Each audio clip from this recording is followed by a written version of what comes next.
ಕೆಂಪುಕೋಟೆ ಬಳಿ I-20 ಕಾರು ಸ್ಫೋಟಿಸಿದ್ದೇ ಟೆರರ್ ಡಾಕ್ಟರ್ ಉಮರ್. ಸ್ಫೋಟದ ಬಳಿಕ ಕಾರಿನಲ್ಲೇ ಉಮರ್ ಛಿದ್ರ, DNA ಟೆಸ್ಟ್ನಲ್ಲಿ ದೃಢ. ದೆಹಲಿ ಕಾರು ಬಾಂಬ್ ಸ್ಫೋಟದ ತನಿಖೆ ತೀವ್ರಗೊಳ್ತಿದ್ದಂತೆ ಒಂದೊಂದೇ ಸ್ಫೋಟಕ ಸಂಗತಿಗಳು ಹೊರಬರ್ತಿವೆ. ನಿನ್ನೆಯಷ್ಟೇ ದೆಹಲಿ ಕಾರು ಸ್ಫೋಟವನ್ನ ಕೇಂದ್ರ ಸರ್ಕಾರ ಭಯೋತ್ಪಾದಕ ಕೃತ್ಯ ಅಂತ ನಿರ್ಣಯ ತೆಗೆದುಕೊಂಡಿತ್ತು. ಇದರ ಬೆನ್ನಲ್ಲೇ I-20 ಕಾರನ್ನ ಚಲಾಯಿಸಿದ್ದೇ ಡಾಕ್ಟರ್ ಉಮರ್ ಅನ್ನೋದು ಕೂಡ ಪಕ್ಕವಾಗಿದೆ. FSL ತನಿಖೆ ವೇಳೆ ಉಮರ್ ಕಾರು ಚಲಾಯಿಸುತ್ತಿದ್ದ ಅನ್ನೋದು ದೃಢವಾಗಿದ್ದು, ಸ್ಫೋಟದ ಬಳಿಕ ಉಮರ್ನ ಛಿದ್ರವಾದ ದೇಹ ಕಾರ್ನ ಆಕ್ಸಲೇಟರ್ ಹಾಗೂ ಸ್ಟೇರಿಂಗ್ ಮಧ್ಯೆ ಸಿಲುಕಿತ್ತು. ಅಲ್ಲದೆ ತಾಯಿಯ DNA ಜೊತೆಗೆ ಉಮರ್ನ DNA ಮ್ಯಾಚ್ ಆಗಿದೆ.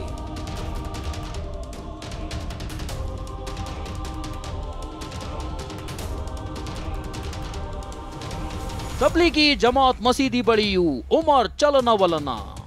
ನವೆಂಬರ್ 10ರಂದು ಕಾರು ಬಾಂಬ್ ಸ್ಫೋಟಕ್ಕೂ ಮುನ್ನ ಉಗ್ರ ಡಾಕ್ಟರ್ ಉಮರ್ ಎಲ್ಲೆಲ್ಲಿ ಸುತ್ತಾಡಿದ್ದ ಅನ್ನೋ ಬಗ್ಗೆ NIA ಮಾಹಿತಿ ಸಂಗ್ರಹಿಸುತ್ತಿದೆ. ಇದೀಗ ಸಿಕ್ಕಿರೋ ಹೊಸ ಮಾಹಿತಿ ಪ್ರಕಾರ ಮತ್ತೊಂದು CCTVಯಲ್ಲಿ ಉಮರ್ ಚಲನವಲನ ಪತ್ತೆಯಾಗಿದ್ದು, ತಬ್ಲೀಗಿ ಜಮಾತ್ ಮಸೀದಿ ಹೊರಗೆ ಉಮರ್ ಓಡಾಡಿರೋದು CCTVಯಲ್ಲಿ ಪತ್ತೆಯಾಗಿದೆ. ಟರ್ಕ್ಮನ್ ಗೇಟ್ನ ಎದುರಿನ ರಾಮ್ಲೀಲಾ ಮೈದಾನ ಬಳಿಯ ಫೈಜೆ ಇಲಾಹಿ ಮಸೀದಿಗೆ ಉಮರ್ ಪ್ರವೇಶ ಮಾಡಿರೋದು ಸೆರೆಯಾಗಿದೆ. ಅಲ್ಲದೆ 10 ನಿಮಿಷಗಳಲ್ಲಿ ಮಸೀದಿಯಿಂದ ಆಚೆ ಬರ್ತಿರೋದು CCTVಯಲ್ಲಿ ಸೆರೆಯಾಗಿದೆ.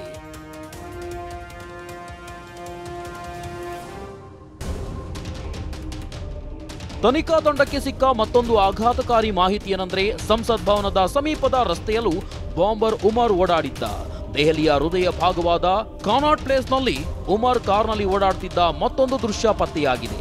ಕಾರಿನಲ್ಲಿ ಸ್ಫೋಟಕ ತುಂಬಿಕೊಂಡೇ ದೆಹಲಿಯಾದ್ಯಂತ ಸಂಚರಿಸೋ ಉಮರ್ ನವೆಂಬರ್ 10ರ ಬೆಳಗ್ಗೆ 11:05 ಓಡಾಡಿರೋ ದೃಶ್ಯ CCTVಯಲ್ಲಿ ಸೆರೆಯಾಗಿದೆ.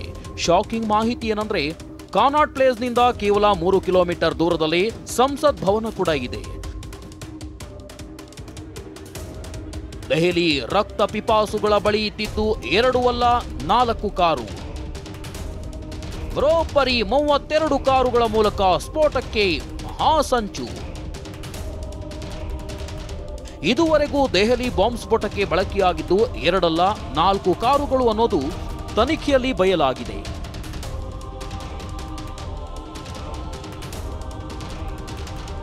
ಹ್ಯುಂಡೈ I-20 ದೆಹಲಿಯಲ್ಲಿ ಸ್ಫೋಟಗೊಂಡಿತ್ತು. ಇದಾದ ಬಳಿಕ I-20 ಕಾರಿನ ಜೊತೆಗೆ ಓಡಾಡ್ತಿದ್ದ ಇಕೋ ಸ್ಪೋರ್ಟ್ಸ್ ಕಾರು ಕೂಡ ಫರೀದಾಬಾದ್ನಲ್ಲಿ ನಿನ್ನೆ ಸಂಜೆ ಪತ್ತೆಯಾಗಿತ್ತು. ಇದೀಗ ಬಿಳಿ ಬಣ್ಣದ ಬ್ರಿಜಾ ಕಾರು ಕೂಡ ಉಗ್ರ ಕೃತ್ಯಕ್ಕೆ ಬಳಸಿಕೊಳ್ಳಲಾಗಿದೆ ಅನ್ನೋ ಆಯಾಮದಲ್ಲಿ ತನಿಖೆ ನಡೀತಿದೆ.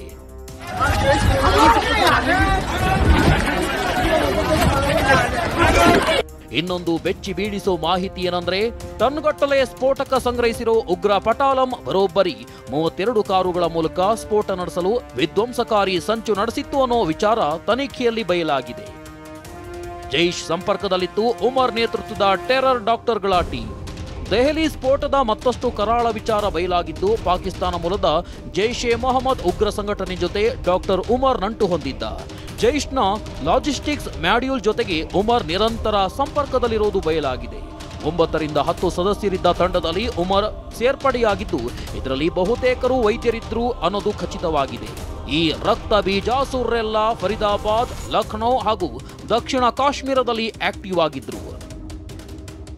ಲೇಡಿ ಟೆರರ್ ಡಾಕ್ಟರ್ ಶಾಹೀನ್ಗೆ ಜೈಷ್ ನಂಟು.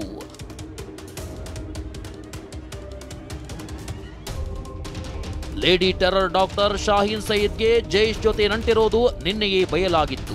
ಇದೀಗ ಈ ಬಗ್ಗೆ ಮತ್ತಷ್ಟು ಖಚಿತ ಮಾಹಿತಿ ಹೊರಬಿದ್ದಿತ್ತು. ಮಸೂದ್ ಅಜರ್ ಸಂಬಂಧಿ ಅಫೀರಾ ಬೇಬಿ ಜೊತೆಗೆ ಶಾಹೀನ್ ಸಂಪರ್ಕ ಹೊಂದಿದ್ದು ಪತ್ತೆಯಾಗಿದೆ. ಜೈಷ್ನ ಮಹಿಳಾ ವಿಂಗ್ ಜಮಾತುಲ್ ಮೋಮಿನಾ ಸಂಘಟನೆ ಭಾರತದಲ್ಲಿ ಮುನ್ನಡೆಸಲು ಶಾಹೀನ್ಗೆ ವಹಿಸಲಾಗಿತ್ತು ಎನ್ನಲಾಗಿದೆ. Bureau report TV9.